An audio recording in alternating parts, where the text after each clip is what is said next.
Hippocrates, the father of medicine, the guy from 400 BC that doctors still take an oath in the name of, said, "Let food be thy medicine." 400 BC. And it took the mainstream medical establishment about 2,400 years to start taking that shit seriously, which honestly is a lot. But here we are. The research is finally catching up, and I want to talk about what food as medicine actually means, because the wellness industry has gotten their grubby little hands all over this phrase, and I need to reclaim it.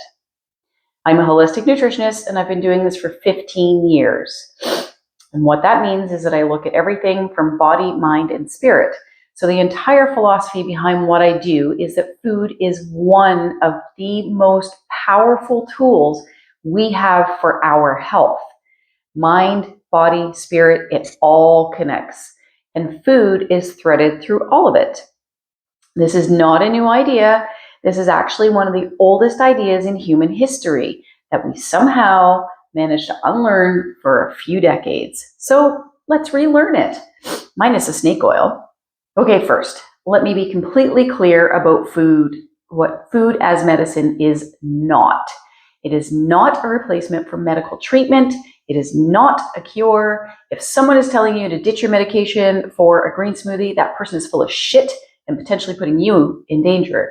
That is not what we're talking about here. What it is that what you eat has a direct, measurable, studied impact on your risk of developing disease, on how your body manages existing conditions, and on how you function and feel day to day. That's it. Powerful? Absolutely. Magical? Nope. And the evidence for this is genuinely so strong, so let's run through some of it. Heart disease is the #1 killer in Canada and most of the developed world. It is massively influenced by diet.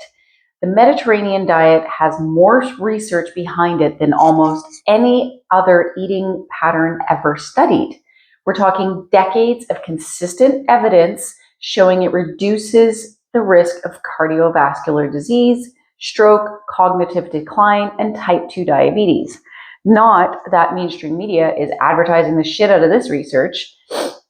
This is not influencer advice. This is serious, long-term, peer-reviewed science. And the good news, if you're Canadian, a lot of what this way of eating calls for, salmon, legumes, whole grains, seasonal vegetables, is absolutely accessible here. You don't need to import anything exotic. You just need to actually use what's available to you. Type 2 diabetes, which is one of the fastest growing health concerns in Canada right now, is largely driven by lifestyle factors and can, in many cases, be significantly improved and sometimes actually put into remission through diet changes. Shocker. Food doing what medicine is often prescribed to do. That's remarkable, and we should be talking about this a hell of a lot more. Now, here's the concept that I find most useful for everyday. Inflammation. Chronic, low-grade inflammation. The kind you don't really feel, but it simmers quietly in the background. It's the connecting thread through basically every major chronic disease. Heart disease, diabetes, certain cancers, autoimmune disease, even Alzheimer's. And food is one of the most direct levers we have for managing it. Anti-inflammatory foods, fatty fish like salmon and sardines, and if you're in Canada, we have wild Pacific and Atlantic salmon. It's literally on our doorstep, so there's no excuse. Olive oil, berries, leafy greens, nuts, colorful vegetables, whole grains, legumes. These contain omega-3 fatty acids, polyphenols, antioxidants. These are compounds that genuinely cool inflammation at a cellular level. This isn't vibes, it's biochemistry. Pro-inflammatory foods include refined carbohydrates, so think donuts, breads, pastas, added sugar, trans fats, processed meats, excess alcohol, ultra-processed foods. These consistently promote inflammation. You don't have to eliminate them, but knowing that they're adding to the fire is useful information to have, and maybe really limit those pro-inflammatory foods. So here's how to actually use this without it taking over your life. Go and look up the Mediterranean diet as a starting template. It's not a rigid meal plan. It's a way of eating. It's a lifestyle. It's not a diet. Lots of vegetables, olive oil, fish maybe a couple of times a week, legumes, whole grains, some dairy. Adapt it to what you actually like and what's available where you live. I eat primarily plant-based, so I don't eat fatty fishes. I choose to eat nuts and seeds and hemp hearts and things like that that are going to give me my omega-3s that I'm not getting from the fatty fishes. Nobody's asking you to eat foods you hate or can't find at your local grocery store. Eat the rainbow. Genuinely, different colored plants have different anti-inflammatory compounds. More variety in your plants means more coverage. And before you tell me produce is expensive, frozen vegetables are just as nutritious and cheaper and literally available everywhere in this country year-round. No excuses on this one. And coming into spring and summer for us here in Canada means that you can start growing things outside. Even if you have a balcony or even only a windowsill, there's still some things you can grow, like herbs. Very easy. Fatty fish twice a week if you can swing it. Salmon, sardines, mackerel, herring.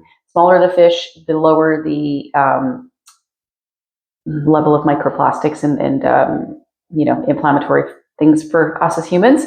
The omega-3s are one of the most important and well-researched things that you can do for your heart and your brain. If you truly won't eat fish, a fish oil supplement will do. Just make sure it's a good quality one. And it's one of the few supplements that actually is good for you.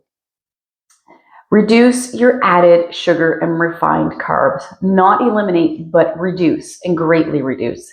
You can still have the butter tart, just not for breakfast every Tuesday. So food as medicine is real. It's not magic, it's not a cure, and it doesn't come in a $90 powder.